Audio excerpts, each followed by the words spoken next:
Salut les amis et bienvenue dans ce nouvel épisode de Backlight. Salut Monseigneur, ça va? Ça va très bien et toi Mathias? Écoute, ça va impeccable. Ça faisait fort longtemps que nous n'avions pas fait un Backlight. Ouais, voilà. ouais. Et vraiment on redémarre sur des chapeaux de roue. Quel Backlight voilà. Pour le retour. Ouais. Le film que nous allons backlighter aujourd'hui, c'est Astérix et Obélix, l'Empire du Milieu. Oui, c'est ça. Ouais. J'ai failli me planter sur le titre, tu vois. Donc un film de Guillaume Canet, avec Guillaume Canet dans le rôle d'Astérix, Gilles Lellouche dans le rôle d'Obélix. Oui. Je vais pas faire tout le casting parce qu'il y en a beaucoup trop. Il y en a beaucoup. Alors le pitch d'Astérix et Obélix, l'Empire du Milieu en quelques mots. Il y a Joko, voilà, Jonathan Cohen, qui est en Chine, qui se fait passer pour un Gaulois pour vendre de la camelote gauloise, voilà, qui ramène une princesse chinoise au village d'Astérix. Pourquoi? Parce que l'Empire est attaqué par un dissident, voilà, un méchant, joué par Bounaïmin, qu'on embrasse, interview à retrouver sur le Tarpamien. Tout à fait. Et donc voilà, c'est les aventures d'Astérix. Donc on passe sous les trucs, mais Astérix et Obélix décident d'accompagner Jonathan Cohen, la princesse et la nana qui est garde du corps de la princesse en Chine pour combattre le méchant et rendre l'empire de Chine à l'impératrice. Sachant qu'entre-temps, en fait, le méchant est allé chercher César pour avoir une armée pour pouvoir combattre et prendre tous les royaumes. Tout à fait. Effectivement, c'est important à rappeler parce que sinon il n'y a pas César. Sinon il n'y a pas César. C'est exactement ça. On va faire une petite partie sans spoil. Donc là on est en sécurité. Ok. Si vous n'avez pas vu le film, vous pourrez rester avec nous. On va simplement vous dire ce qu'on en a pensé. Oui. Et puis tout de suite après, on envoie le spoil et on envoie les cartouches. Ça dépend. Ça dépend si on a aimé ou pas. Peut-être qu'on a adoré. Monseigneur, on commence par toi. Allez, en quelques mots, est-ce que tu as aimé ce film? Est-ce que ça vaut le coup de claquer quasiment 14 balles maintenant? C'est vrai, 14 balles. Pour aller voir Astérix et Obélix, l'Empire du Milieu. Alors, comme l'a dit Guillaume Canet, si vous n'allez pas voir ce film, vous allez tuer le cinéma français.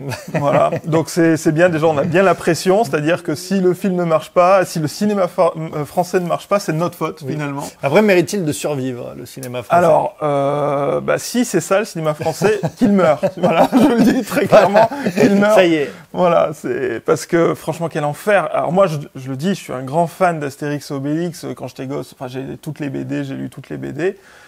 Et là, bon, déjà, mais Astérix, mon Dieu, enfin, c'est pas Astérix, c'est quoi ce truc? C'est quoi cet ectoplasme-là, tu vois? C'est quoi ce truc? C'est pas Astérix. Je veux dire, Astérix, c'est le mec, il est malin, c'est lui qui voit, en fait, où va aller l'histoire, c'est lui qui, voilà.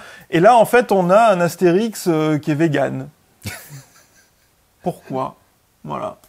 Bon, on a les sempiternelles histoires d'amour insupportables. Arrêtez dans les films. Est-ce que dans la BD, dans chaque BD, il y a une histoire d'amour? Non. Je veux dire, c'est même plutôt rare. Je veux dire, il y a quoi? Il doit y avoir, je sais pas compter, mais il doit y avoir 2-3 BD, 4 peut-être, où il y a des histoires d'amour avec Astérix et Obélix. Là, il y a des histoires d'amour systématiquement. Et c'est chiant et c'est nul. Voilà, bon. Et c'est mal fait de bout en bout. Donc, j'ai détesté ce film. Voilà. Si ça sonne la fin des films Astérix, ça n'est pas mon problème, qu'on continue avec les films en 3D, comme a fait Astier, qui était pas si mal que ça, qui était même plutôt bien. J'en ai marre de ces films chorales Astérix avec tous les acteurs du moment, avec la star du moment mise en avant, et à chaque fois c'est nul. Le seul truc qu'on a fait dans la salle, le seul truc qui était rigolo, parce qu'on n'a pas vu ensemble, c'était ah tiens c'est machin, ah tiens ces trucs, ah t'as vu que lui c'était tel acteur, ah t'as vu que... Voilà, c'était que ça. En gros on a du name dropping d'acteurs, c'est de la merde. Ouais, bah écoute, moi je vais donner mon avis qui est peut-être pas le même que le tien. Ah peut-être, voilà, peut-être que tu as apprécié, je veux pas... non, c'est un enfer absolu, moi je dirais. Un enfer total. Sans spoiler, hein, mais il n'y a rien qui fonctionne dans ce film. L'écriture fonctionne pas, les gags ne marchent pas. En fait, pour vous dire, moi dans la salle, effectivement on l'a pas vu ensemble, moi dans la salle, le seul moment où les gens riaient, c'est... Parce que toi les gens riaient. Alors, c'est les enfants qui riaient au moment où il y avait une claque et un Romain qui part à 2000 km. Voilà. C'est le seul moment où on a pu entendre des rires dans la salle. Voilà. Sinon, écoute, je vais dire la même chose que toi, mais l'accumulation de guests, oh là là, c'est pas possible, Mais c'est ça un sert à enfer, rien. c'est nul, ça sert à rien. Enfin, À chaque nouveau qui arrivait, j'en avais marre. J'avais envie Oui. de trouer la toile de ciné avec un couteau. Mais surtout que c'est le seul truc que nous propose le film en fait. Oui. C'est tiens un nouveau guest. Oui. C'est-à-dire que en fait quand je dis quand on commence à en avoir marre, on en a marre dès le début. C'est vraiment dès le début, C'est ça vrai. attaque direct et c'est dans la marre, tu vois, voilà. Mais du coup, quand on se dit il se passe plus rien machin, hop, on nous sort un nouveau guest pour essayer de nous attraper et que ça continue. Mais enfin, il faut que ce soit autre chose les films Astérix. Il faut arrêter ces espèces d'enchaînements de guests. Enfin, c'est Ouais, puis bon, je suis d'accord avec toi dès le début. En plus, moi, pour le coup, j'étais pas dans un mauvais état d'esprit. J'étais non vraiment prêt à lui donner sa chance à ce film. J'aime plutôt bien Guillaume Canet en dehors, quoi. Enfin, j'ai rien contre lui, donc. Voilà, j'avais vu la bande-annonce, je m'étais dit, bon, ça a pas l'air terrible, mais c'était qu'une bande-annonce, je m'en foutais. Je me suis dit, de toute façon, dans la bande-annonce, ils mettent les vannes un peu populaires pour essayer de faire Oui. venir le plus de monde possible. Mais c'est ce que c'est-à-dire que dès le début, à la deuxième vanne, je me suis dit, non mais attends, ça va être ça là, ça va être ça. Et j'ai compris que ça allait être long et dur comme le service militaire. Et puis, il y a ce truc de faire porter toute l'histoire, ou de faire porter même le film sur un acteur du moment. Donc, alors ça avait été le cas avec Jamel, avec Mission Cléopâtre. Mais là, en fait, donc c'est Jonathan Cohen. Moi, j'avoue, j'en peux plus de Jonathan Cohen. Je faisais partie de ceux qui adoraient, quand il faisait Serge le Mito, etc. Même après, d'autres trucs. Voilà, mais là, c'est bon, j'en peux plus. J'en ai marre. Ouais, voilà. et puis. Alors, Et donc, en fait, ils veulent faire porter le film sur ses épaules parce que c'est lui qui va faire des vannes, voilà, bon. Ça ne peut pas fonctionner. tu m'avais dit ça avant, quand on voit Oui. le film, tu m'avais dit Oui. Jonathan Cohen, j'en peux plus et tout. Oui. Et j'étais un peu d'accord avec toi. Et finalement, pour vous dire, dans le film, Oui, il sauve. Il sauve. C'est-à-dire que c'est celui qui s'en tire le mieux. Voilà, par rapport aux autres, quoi, parce que le reste est tellement nul. Non, mais quand je dis j'en ai marre de Jonathan Cohen, c'est pas sa faute en fait. C'est pas sa faute à lui. Oui, tu oui, vois. oui. Je veux dire, c'est sa faute aux mecs qui ont écrit le film et qui l'ont mis dans cette position, etc. Et c'est chiant, quoi. Je veux dire, enfin, bon, c'est pas le pire. Je suis d'accord. C'est pas le pire des acteurs. Il rattrape bien le truc, mais bon, tu sens qu'ils ont voulu faire comme avec Jamel, sauf que ça marche pas aussi bien. Et bon, ils ont fait ça un peu dans chaque film, prendre un mec du moment, essayer de faire monter la sauce comme ça, mais bon, il faut que ce soit autre chose ou il faut que ça s'arrête. Voilà. Ouais, c'est ça. Bon, écoute, je pense que les gens ont notre avis sur le film. Voilà, on va passer à la partie spoil. Ouais. Et après, il y aura la note en aioli qui va être pas mal. Qui va être je délicieuse. pense. Donc voilà, attention maintenant, si vous n'avez pas vu le film et que vous comptez aller le voir, eh ben, on va être dans la partie spoil. On va pouvoir raconter potentiellement des gags inhérents à ce film. Donc, partie spoil, c'est parti, monseigneur. Oui. Alors, vous connaissez le principe, on part en top et flop. Hein. C'est ça. Allez, est-ce que on vient de dire beaucoup de mal du film en général? On va peut-être commencer par les tops. Alors, moi, le bien que j'ai à dire, j'ai bien aimé Obélix. Je trouve que Gilles Lelouch fonctionne bien en Obélix. Voilà. Après, il n'est pas servi par le texte, il n'est pas servi par l'histoire. Mais voilà, je trouve qu'il incarne bien le personnage. Il est peut-être un peu moins bêta que Depardieu. Voilà. Moi, je le trouve meilleur que Depardieu. Alors, peut-être, oui. Mais après, Depardieu, disons qu'il est un peu... Maintenant, il est un peu en attente, quoi. Tu vois, je veux dire, il est... Et bon. Depardieu, si c'est pas Depardieu, il est pas nul en Obélix, mais voilà. Et Gilles Lelouch, je le trouve meilleur que Depardieu. Depardieu, il donnait un côté peut-être un peu plus poétique, un peu plus, tu vois, amoureux, machin, etc. Ouais. Alors que là, il est peut-être un peu plus terre à terre, Obélix, je trouve. Il est un peu plus, un peu moins bête, quoi. Voilà. Ouais, un peu moins bêta, voilà. Peut-être. Donc voilà, je trouve pas mal. Il y a d'autres acteurs qui ont été bien castés, même si encore une fois, c'est pas parce qu'ils sont bien castés qu'à la fin c'est bien. Notamment Cassel avec César. Ouais. Voilà, est-ce que c'est pas trop évident en fait? C'est évident, mais en fait ils essaient de jouer. En fait depuis Delon, voilà, ils essaient de jouer l'évidence en César. Mais c'était déjà pas réussi Delon. Ouais, non mais Delon c'était pas réussi. Juste après c'était Lucchini, donc pareil avec ce sorte d'ego où il fait que parler et tout. Enfin, il fait du Lucchini, mais ça c'était encore pire, tu vois. Et là, non, je trouve que ça marche un peu, mais bon, en fait, c'est vraiment pour trouver des points positifs. Mais je suis d'accord avec toi, il joue pas mal, quoique même à des moments, il est... encore une fois, il est pas servi par le texte. En fait, il joue un peu lui-même. Voilà. Mais bon. Après, au niveau des décors, c'est quand même vachement mieux qu'au Service de Sa Majesté, qui était nul en termes de décors. Donc, on revient de très loin. Et voilà. Donc, j'ai trouvé que les effets spéciaux, même la bataille finale, même si elle n'est pas très lisible, il y a quand même des effets spéciaux potables. Est-ce qu'on peut considérer que ça, c'est un point positif? Ouais. Je sais pas. Mais non, mais visuellement, peut mieux faire, mais c'est pas horrible. Voilà, tu vois, excuse-moi, je fais ce que je peux maintenant. Voilà. Ouais. Allez, à toi. Allez, à moi de faire un top. Ça va pas être sympa non plus, mais c'est comme ça. Ouais, j'allais mettre Obélix, mais bon, tu l'as dit avant moi, mais on est d'accord là-dessus. Moi, je trouve qu'Obélix, c'est pas mal. Tiens, je vais dire Orelsan. Oui. Non, il y a Orelsan dans le film qui est pas mal. C'est une apparition, hein. Mais pour le coup, c'est pas la pire. Non, mais moi, le vrai top que je veux mettre, ça va être dur, vraiment, mais c'est la bonne volonté. En fait, Guillaume Canet a mis plein de bonne volonté dans ce film. Je sens qu'il est sympa, il y a cru, il a voulu faire quelque chose de bien, et il est passé à côté. Et je pense que c'est pour tout un tas de raisons, et je pense que le problème, c'est la malédiction d'Astérix, c'est Mission Cléopâtre, en fait. Et Mission Cléopâtre a été un tel succès critique, populaire, c'est un film culte. C'est tellement dur de réussir avec, et d'ailleurs le premier Astérix le montre, c'est-à-dire de réussir avec une licence qui est aussi forte qu'Astérix en termes de BD, c'est la BD la plus traduite dans le monde. De réussir le passage au cinéma, voilà, ça a été tellement fort cet exploit-là d'Alain Chabat. Que derrière, ça paralyse tout le monde. Alors, soit ils font n'importe quoi, soit ils essaient de faire autre chose et c'est à côté, ça marche pas. Ou soit ils essaient de faire un peu la même chose et ça souffre de la comparaison pour être gentil. C'est-à-dire c'est plus que ça. C'est même pas un ersatz de Mission Cléopâtre. Bon, je vais passer je vais garder mes flops pour les flops, mais voilà. Et je pense que Guillaume Canet, honnêtement, voilà, il a vraiment voulu faire quelque chose de bien. Il a vraiment travaillé sur le film. Il y a ce truc-là, il s'est dit, ah oui, c'est vrai que ça avait bien marché avec Jamel en personnage principal. Oui, donc je vais prendre Jonathan Cohen qui est vachement bien. Gilles Lelouch, c'est un super acteur, donc en Obélix, pourquoi pas. Bon, il a voulu faire lui-même Astérix. Ça, c'est une erreur. Est-ce qu'il a bien cerné le personnage? Je sais pas. Je pense pas. Voilà. Et puis, bon. Et après, par contre, il a mélangé ça avec une partie d'Astérix aux Jeux Olympiques, c'est-à-dire avec je balance des guests.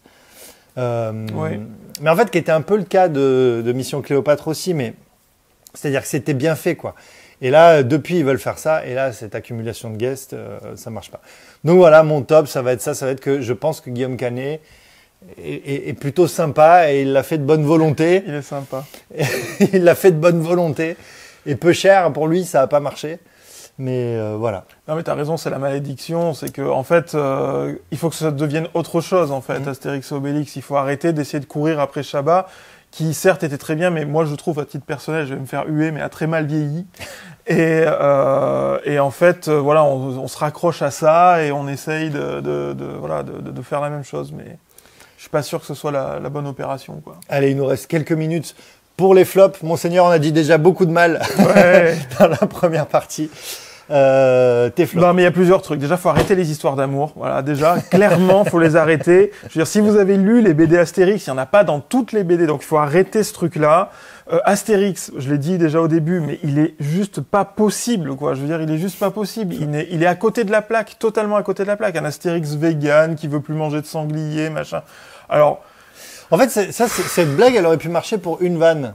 Tu vois, à un moment où il se perd et où il dit on pourrait manger. Oui, mais en fait, tout ça, ça sert à il aurait fallu que ça finisse à ce moment-là où ils explosent de rire tous les deux. Oui. Voilà, tu vois, en disant, ah oui, c'est vrai, on pourrait manger du quinoa, je sais pas quoi. Hop, ils explosent de rire, on passe à autre chose. Et là, en fait, tout le film, il est vegan et... Oui, et il veut plus prendre de potions magiques parce qu'on sait pas ce que ça... Alors, il y a cette blague sur les anti-vax dès le début, là, oh là là. Ou genre, oui, on sait pas ce que ça fait sur le corps, on n'a pas de recul et tout, tu vois. Je dis non, stop, arrêtez. En plus, tu vois ils l'ont écrit il y a trop longtemps, c'est daté déjà ces vannes, tu vois, je veux dire... Double blague sur le Covid, puisque Zlatan s'appelle Antivirus, et qu'on l'attend pour qu'il vienne. Non, mais bon, bref, voilà, tu sens que ça a été écrit il y a trop longtemps, tu vois, je veux dire, et que entre le temps d'écriture et la réalisation, les vannes ont déjà été passées. Enfin bref. Donc, les histoires d'amour, Astérix, qui est pas possible. Alors, je comprends ce truc, cette espèce de build-up sur, voilà, Astérix est vegan, et du coup, il se dispute avec Obélix, et à la fin, ils se retrouvent tous les deux, voilà, c'est merveilleux. Moi, à la fin du film, alors je sais qu'on est dans les flops, mais à la fin du film, il y a quand même un truc qui a presque un petit peu marché sur l'amitié entre Astérix et Obélix, mais bon, tout tombe à l'eau avec cette fin aussi horrible, avec cette reprise de Dirty Dancing, où la meuf, elle vole dans l'espace, là, quand ils font le porté avec Obélix. Je me dis, mais qu'est-ce que...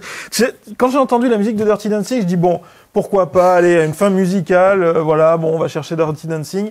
Je dis donc, il va y avoir le porté. C'est le premier truc que j'ai dit, il va y avoir le porté. Et, tu vois, Obélix, il aurait juste porté la meuf. Je me serais dit, bon, allez, c'est rigolo, c'est fini. Mais ça part en couille, elle part dans l'espace et tout. Et je me suis dit, pourquoi? C'est-à-dire que même ça, vous l'avez rendu encore plus nul.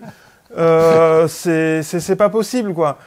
Et il y a plein de trucs qui vont pas. La princesse, là, enfin, la fille de l'impératrice, elle joue mal, mais elle joue mal de bout en bout. On dirait qu'elle lit le texte qui est sur un post-it devant elle, quoi. Je veux dire, alors oui, ok, c'est un personnage un peu archétypal où elle doit être assez lisse et tout, mais ça marche pas du tout. Cette blague sur le blond, là, le mec qui d'un coup, qui a un masque parce qu'on peut pas voir, parce qu'il est difforme ou je sais pas quoi, et il sort et en fait c'est parce qu'il est blond. Et d'un coup, la princesse... C'est un chinois blond, et du coup, voilà. C'est ça. Il est horrible. Et la princesse tombe directement amoureuse, et il y a Astérix, l'aubergiste abstinent au milieu de tout ça, qui regarde les deux tomber amoureux pendant que lui, il se la met sur l'oreille, et mais c'est nul! Mais c'est nul! C'est tellement bien reçu. C'est horrible. Je veux dire, il faut arrêter ces histoires d'amour, arrêtez avec ça, ou faites-en une lointaine. Arrêtez avec Falbala aussi, bordel. Falbala. C'est Angèle. Non mais Falbala, elle est dans un seul putain de... Enfin, alors, elle était dans une seule BD, Falbala, c'était Astérix Légionnaire. Alors après, elle est réapparue. Oui, elle est réapparue après. Bah, longtemps après, parce que c'est devenu un personnage populaire, et du coup, tu sais pas pourquoi Falbala, faut qu'elle soit tout le temps là, faut que ce soit le love interest de Obélix, quoi, tu vois, et à la fin, donc... Parce qu'Obélix, il a pécho une autre meuf, et Falbala, elle est jalouse, et tu vois que du coup, Falbala est une connasse. Voilà, c'est, parce qu'en fait, elle voulait juste que Obélix soit amoureux d'elle, et quand Obélix est plus amoureux d'elle, elle va le voir en disant quoi, voilà. Alors, moi, c'est toxique, rien ne va, quoi. Ce qui m'a fait flipper quand j'ai vu Angèle, j'ai dit, ils vont pas faire la blague où ils vont parler et ils vont sortir en parlant des paroles d'une chanson d'Angèle. Il n'y a pas qu'avec elle, ils l'ont fait avec et évidemment, bon. C'est oui, allez voir c'est non. Non, on spoil. On spoil, on est dans la partie spoil, mais voilà. Et en fait, ça, je trouve que c'est très représentatif. C'est-à-dire quand tu vois une personne, tu sais, elle est chanteuse, elle est populaire en ce moment, et que ils vont faire un extrait de dialogue où ça va être les paroles de la chanson, son truc du moment. En fait, il faut pas faire ça. Mais dans 10 ans, plus personne comprendra cette vanne, tu vois, je veux dire. Mais en fait, j'ai compris. On n'a pas vu un film. On a vu un spectacle des enfoirés. En fait, c'est ça, quoi. Il y a un peu de ça. On a vu un spectacle des enfoirés. C'est-à-dire qu'en fait, on a vu des acteurs qui viennent pour faire un sketch, tu vois. Un sketch un peu rigolo. Et on est là, on applaudit, c'est très bien, mais on voit pas un film, en fait. Ouais, et un sketch en mode Saturday Night Live, quoi. C'est ça, c'est ce qu'on a vu. Et Astérix, il s'en torche le cul avec. Si Goscinny était vivant, mais je pense qu'il... il ferait du breakdance. Ah, mais il ferait du breakdance. Là, je pense que... Non, mais je veux dire, quand tu vois la qualité d'écriture de Goscinny, c'est lui qui a fait... Bon, Uderzo, voilà, il a pourri la licence après, avec ses choix, bon, voilà. Mais Goscinny, je veux dire, c'était vraiment une écriture fine et tout. Je veux dire, on est à l'opposé de, à mon avis, ce qu'il aurait voulu, quoi. Surtout qu'à l'époque, ils voulaient pas faire de film. Enfin, ils empêchaient le fait de faire un film parce que ils se disaient que c'était difficilement transposable. Et c'est vrai, je veux dire, c'est difficilement transposable. Et ils étaient plus partis sur le dessin animé ou, aujourd'hui, la 3D qui fonctionne bien. Mais bon, enfin, ouais, je pense que là, ils ont dansé sur sa tombe, quoi. Ouais. Voilà. Et j'ai pas dit mes flops encore. Oui, vas-y, ça j'arrête. C'est bon. Non, mais bon, on a fait ouais, non, il y a rien qui va. Voilà, ça va aller vite, mes flops, il y a rien qui va. Mais même au-delà de ça, c'est pas très bien réalisé. Alors que Guillaume Canet, il sait faire des trucs quand même. Il a fait des films. Mais c'est toujours plus ou moins bien avec Guillaume Canet. Alors, il avait fait Ne le dis à personne, qui était pas trop mal.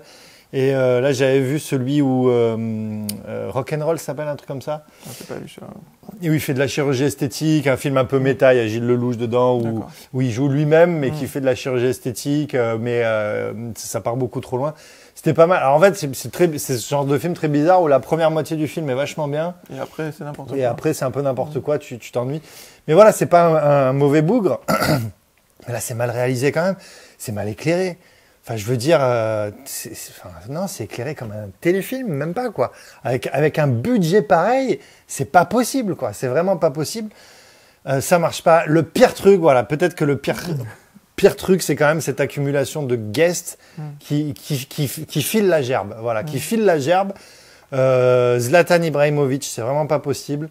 Enfin, en fait, pourquoi Zlatan? En fait, il y a tout qui va pas dans Zlatan Ibrahimovic. C'est déjà trop vieux. C'est trop vieux. C'est ce que tu disais. C'est trop vieux. C'est-à-dire que même Zlatan, c'est comme les blagues sur les antivax, ça a déjà 2-3 ans.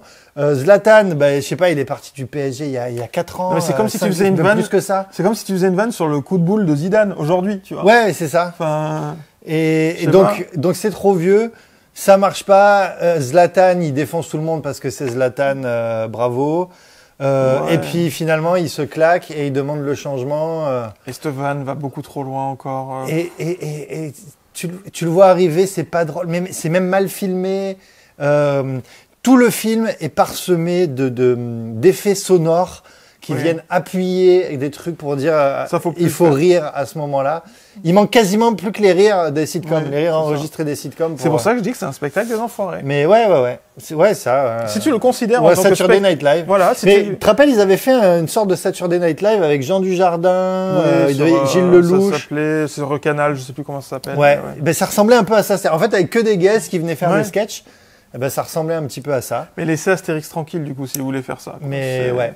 Puis tu sens. Baisser le budget. Franchement, baisser le budget. Comme ça, vous serez créatif, quoi. Et exactement. Voilà. Parce que là, tu sens qu'ils ont passé très peu de temps sur le scénario parce que ça devait les gonfler, tu vois. Tu sens qu'il y a de la. Je veux placer lui. Alors, qu'est-ce que je vais écrire? Enfin, de la réécriture de merde. Enfin. Ou pas d'écriture du tout, en fait, improvisé, peut-être le jour du tournage, j'en sais rien. Enfin, c'est. Là-dessus, laissez Astérix tranquille ou. Intéressez-vous à Astérix, voilà. C'est-à-dire arrêtez de monter des budgets énormes en disant c'est moi qui vais faire le prochain Astérix. Arrêtez de prendre des troupes pour faire des Astérix, quoi, tu vois. Parce que heureusement on n'a pas eu l'Astérix Obélix de la troupe du Splendide là. Thierry Lhermitte, c'était Gérard Jugnot qui devait faire en Hispanie et ça s'est pas fait. Et je pense heureusement parce que du coup avec les démarches qu'ils avaient fait, ils ont fait Les Bronzés 3. Et on voit la qualité du film, tu vois. Donc je pense que ça aurait été nul aussi.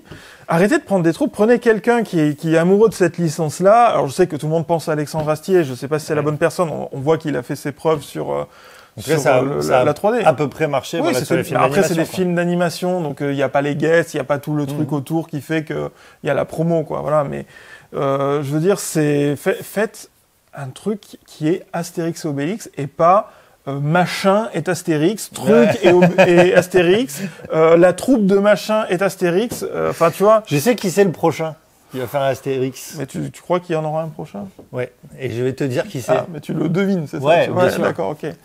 Je pense que ça va être Philippe Lachaud. Oh putain. Mais alors là c'est fini. Là j'annonce, je n'irai pas voir si c'est eux parce que je ne les supporte plus. C'est une troupe pour vieux, tu vois, c'est-à-dire c'est les parents qui veulent aller voir leurs films. Leurs films ils sont nuls. Je les déteste. Je déteste LOL. Je déteste. Le Falbala, ce sera Élodie Fontan. Non. Je te le dis. Mais non. La meuf de Philippe Lachaud. Non, mais non. Mais si, ne faites pas ça, s'il vous plaît. S'il vous plaît. S'il vous plaît, je préfère que vous vous arrêtiez. Oui, mais pour notre plus grand malheur, ils seront de retour. Voilà. Est-ce qu'on dit un mot sur Marion Cotillard ou pas? Non, mais je pense qu'il vaut mieux s'arrêter là. Je pense que, tu vois, ce serait faire trop de mal au cinéma français, là, tu vois. Je pense qu'il vaut mieux s'arrêter là. Pour tous ceux que Marion Cotillard agace. Ah, c'est le mieux. Alors là, je pense que...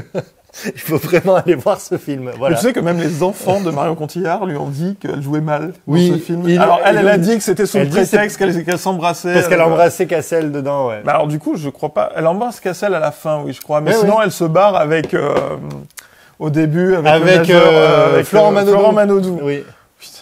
Et même ils sont allés chercher Florent Manodou, tu vois. Moi, j'aime, Florent, sans déconner. Bon, bref. Interview à retrouver sur le tarpin bien, mais Florent, bon, remarque, j'aurais été Florent Manodou. Oui, il a pris le chèque, ouais. C'est ce qui s'est passé. J'ai entendu, Zlatan, il a pris un truc de malade pour faire ça, avec des clauses, comme un contrat de foot, tu sais, des clauses. Ah, regarde. Et je crois, si le film rentre dans ses frais, c'est-à-dire à 6-7 millions de spectateurs, il touche 1 million comme ça qui tombe. Non mais les gars, il faut pas dépenser le pognon là-dedans. Pour ça en plus. Mais non mais c'est pas du cinéma. Prenez cet argent et donnez-le à une équipe de scénaristes. Oui, déjà. Voilà, juste ça. De dialoguistes, scénaristes. Donnez-le à la Croix-Rouge. Asseyez-vous, voilà, respirez et prenez un album d'Astérix et dites qu'est-ce qu'on peut faire de bien. Après je sais pas, peut-être que nous on est cons, il y a plein de gens qui sont allés parce qu'il y avait Zlatan et que ça les faisait marrer. Hein. Bah peut-être. On verra avec les chiffres. Hein. Peut-être que tu vois, on est à côté de la plaque et que voilà. Après, est-ce que du coup, on n'a pas détruit le cinéma français, Mathias ? Ça, c'est possible. Mais est-ce qu'il demandait pas à être achevé ? Est-ce que le cinéma français était pas au sol comme ça, en train de mourir ? Tuez-moi, tuez-moi, s'il vous plaît. Et pour qu'il renaisse de ses cendres, peut-être. Non, mais je sais pas, tu vois, je veux dire, dans ce même genre de film, on a vu qu'il y a Kaamelott, qui est dans un univers assez semblable, même si il a fait des choix différents, voilà, en termes d'humour, en termes de plein de défauts et tout. Voilà, mais on voit qu'à côté, on peut faire ça, voilà, et avec beaucoup moins de budget. Oui. Beaucoup moins de budget, et certainement peut-être, je sais pas où ils en sont au niveau des entrées, mais peut-être plus d'entrées. Donc, enfin, il y a eu le Covid et tout, donc c'est difficile. Mais quoi qu'il arrive, il y a plein de défauts, comme le film, on en a parlé, avec là, il l'a retrouvé sur le Tarpamien. Mais c'est mieux, voilà. Mais voilà. C'est beaucoup mieux. Il se passe quelque chose, là, il se passe rien, quoi. Et bon. Après, peut-être que sur le nom d'Astérix et sur les acteurs, ça va remplir. Oui, mais... comme Astérix aux Jeux Olympiques avait fait 7 millions, je crois, un truc comme ça. Cela dit, il devait... Enfin, pour rentrer dans ses frais, il devait faire 12 millions. Ouais. Bon. Arrêtez de faire ce genre de film, arrêtez ça. On va s'arrêter là, monseigneur. Je pense qu'on a dit suffisamment de bien. Respectez c'est tout ce que je de ce film, Astérix et Obélix, l'Empire du Milieu. On va se quitter avec la note en aioli. Monseigneur, sur 5 aioli, je le rappelle, 5 aioli étant, mais c'est le meilleur film que j'ai vu depuis l'histoire du cinéma. Ouais. Et ce sera pas 5 aioli. Ce sera pas 5. Je préfère mettre fin au suspense. D'accord. Et 0 aioli étant, voilà. Eh bien, c'est historique. Oui. Je vais mettre -1 aioli. C'est-à-dire que Guillaume Canet me doit un aioli à ce moment précis. Guillaume Canet. Voilà. Tu nous dois un aioli. Tu nous dois un aioli pour rembourser la place parce que non mais je veux dire, alors on rigole machin et tout et c'est sûr que je ne voulais pas défoncer ce film. J'aime Astérix Obélix. Je me suis dit, en plus quand j'ai vu les trucs, je me suis dit bon peut-être c'est pas génial mais ça va peut-être. J'y suis vraiment allé de bonne volonté. J'y suis allé de bonne volonté et je suis d'autant plus déçu. Donc voilà, tout ça pour dire qu'on ne défonce pas pour défoncer, mais là il faut. Tu vois, c'est pas possible. Je suis désolé. Bon, moi je vais être moins sévère et je vais mettre 0 aioli. Alors tu vas me trouver peut-être un peu généreux. Oui, peut-être. Je vais mettre 0 aioli. C'est un film, je vais vous dire, en temps normal, j'aurais peut-être mis 1 aioli pour l'encre, vous voyez. Oui. Mais avec un budget pareil, avec des moyens pareils, t'as pas le droit de faire ça. Voilà. Avec des moyens pareils, t'as pas le droit de faire ça. Donc, 0 aioli. La question qu'on s'est peut-être pas posée, c'est est-ce qu'il a été libre sur ce film-là ? Est-ce qu'il n'y a pas une prod qui a tordu les trucs et les descendants du Derzo et Goscinny qui ont essayé de faire des trucs alors qu'ils y comprennent rien. Peut-être qu'il y a tout ça, mais je me dis, est-ce que lui-même, comme je te dis, il y a la malédiction Mission Cléopâtre qui fait que derrière, tu peux pas partir sur autre chose. Enfin, enculé d'Alain Chabat, quoi. C'est enfoiré d'Alain Chabat qui a fait un bon film. Qui a fait un bon film. Enfoiré, ouais. Bon, merci beaucoup, en tout cas, les amis, d'avoir suivi ce backlight. C'était bien cet exercice pour nous, c'était une catharsis. Ouais. Voilà, moi je l'ai vu seul, j'étais seul. Ouais. C'était très dur. Moi je l'ai vu de mon côté avec Popo, mais c'était dur aussi. C'était très dur. Merci beaucoup les amis d'avoir suivi ce backlight. On vous encourage pas à aller voir ce film. Merci beaucoup, monseigneur. Eh bien, merci à toi. On se retrouve très vite, j'espère, pour un prochain backlight et pour un meilleur film.